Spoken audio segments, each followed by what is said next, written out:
Good day. So let's talk about electricity. Electricity. So what is electricity? So electricity is the flow of electrical power of charge. So somewhat it's a flow of electrical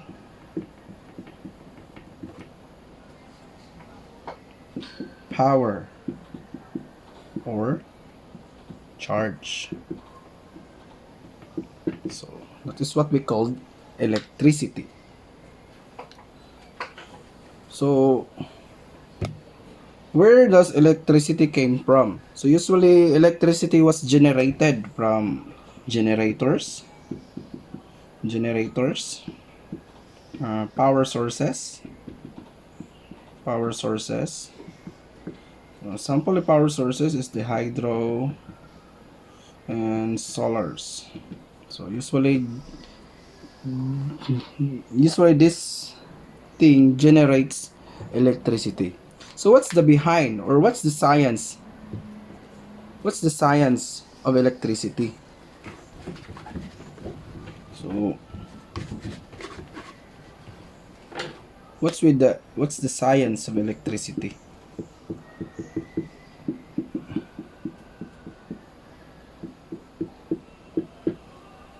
What's the science behind ana? So way back sa atong klase. So let's go back to our chem previously.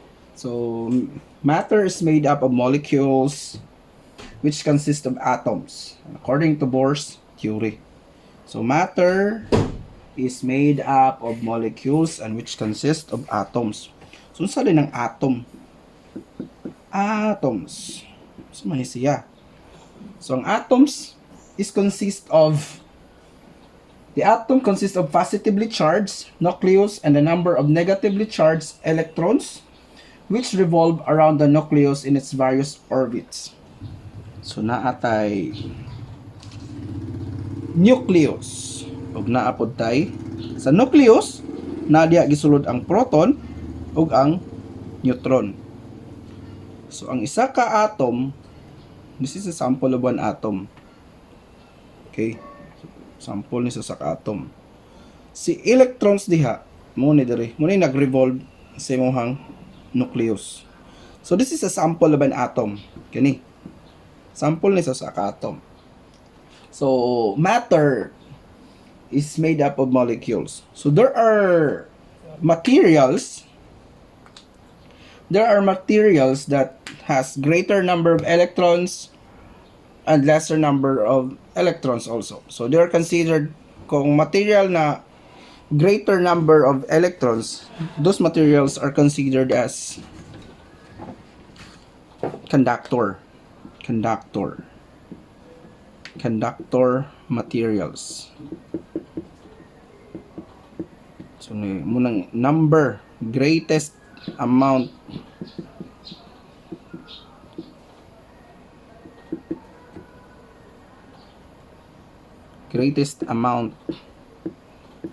of electrons. So greatest amount of electrons. So pag may ka greatest amount of electrons, usually it conducts electricity. So mga sample ani is itong bronze, copper, aluminum, gold. So usually these materials has a greater number of electrons. So mo gitawag sila conductor. Kay daghan kayo sila electrons na paspas or greater amount of electrons. So napod tayo materials pod na lesser lang pod ang amount sa iyang electrons. So unsa man ang mga materials? So lesser may kag insulator ni sila, insulators. Less amount of electrons. So usually Kung may less amount, it does not conduct electricity.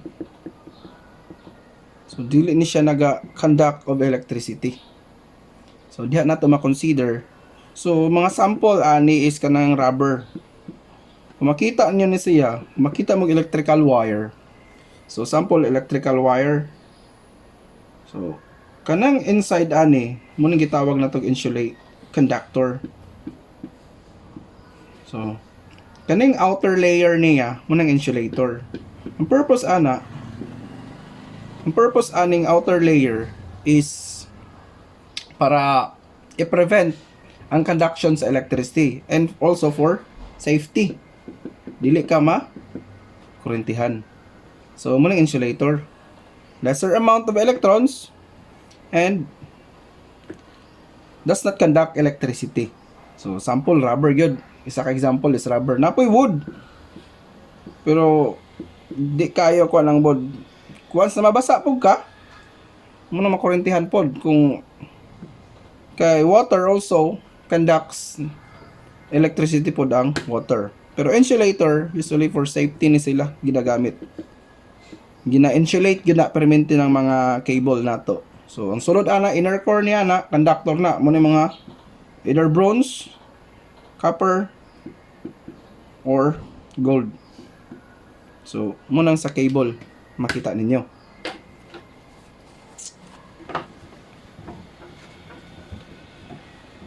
So there are also three components of electricity. So we have three components of electricity. So the first one is voltage. So ning voltage. The next one is the current. The current. And also next one is the resistance. So voltage. So unsa din ning voltage day? Unsa ning current? Unsa ning resistance? So let's talk about voltage. So when we talk about voltage, voltage is considered as a force, diba? Force, pressure. Pero other term gud niya, voltage is an EMF or what we call the electromotive force. Electromotive force. Somewhat like a stored energy na siya. So we will discuss later for an analogy. Current. So ba yung current? Currenty. So when we talk about current, this is the flow of electrons. Flow of electrons. Pag-travel or the rate of flow of electrons. So usually ang iyahang symbol is I. Ang unit is amperes. So amperes ang tawag sa current. Voltage, so volts lang yun na siya iyahang symbol. So let's talk about resistance naman. Resistance. Ano sabi ng resistance? So resistance is preventing, limiting the flow of current. So i-prevent niya. So just like construction. So para mohinay ang flow sa current, sabutangan siya og resistor. So unit niya, symbol is R, unit is in ohms. So si ohms, diba? Kung nakahinomdom mo sa inyong physics, so naa ni si ohms.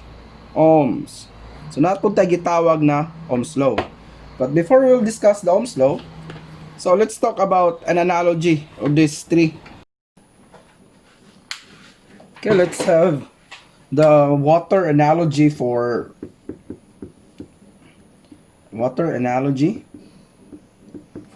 voltage, current, and resistance.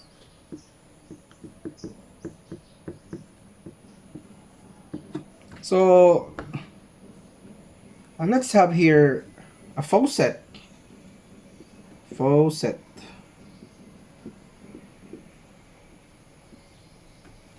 Where faucet is connected with the hose.